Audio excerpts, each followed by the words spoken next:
Ang alagang hayop ay bahagi ng pamilya. Pagsasanay isa. Bilugan ng hayop na maaaring alagaan ng pamilya. Aso o ahas?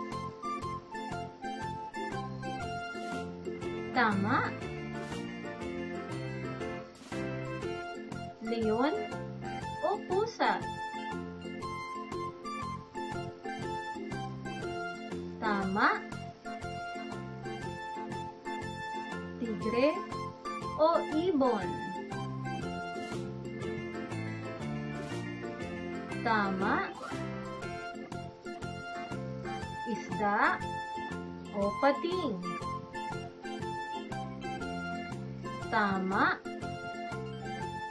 Magaling.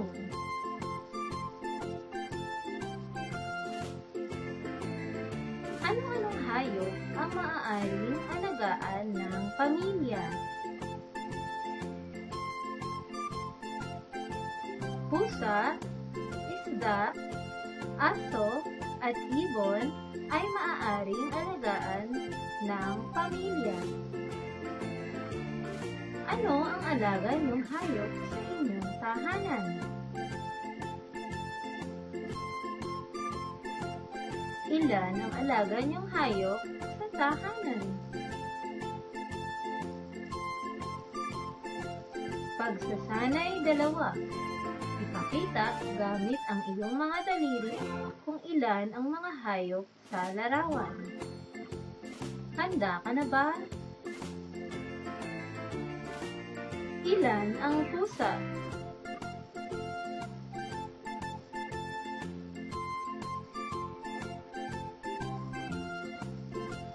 Isa, dalawa. Tama. Ilan ang aso?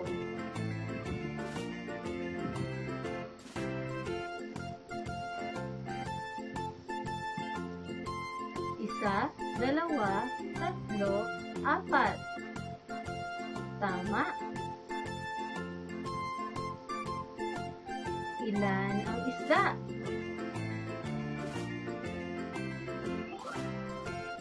Isa.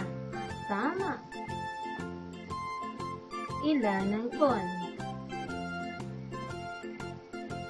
Isa, dalawa, tatlo. Tama. Magaling.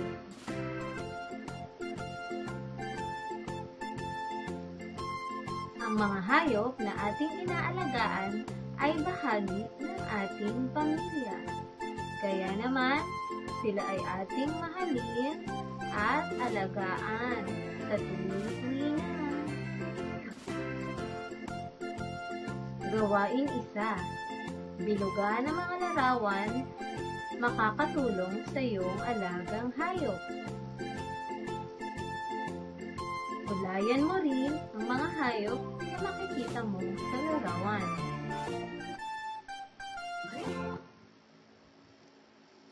Gawain dalawa. Gumupit ng larawan ng alaga mong hayop at idikit ito sa isang bond paper. Kung wala kang alagang hayop, idikit mo ang larawan ng gusto mong maging alagang hayop. Maaari mo ring igupit kung wala kang makitang larawan.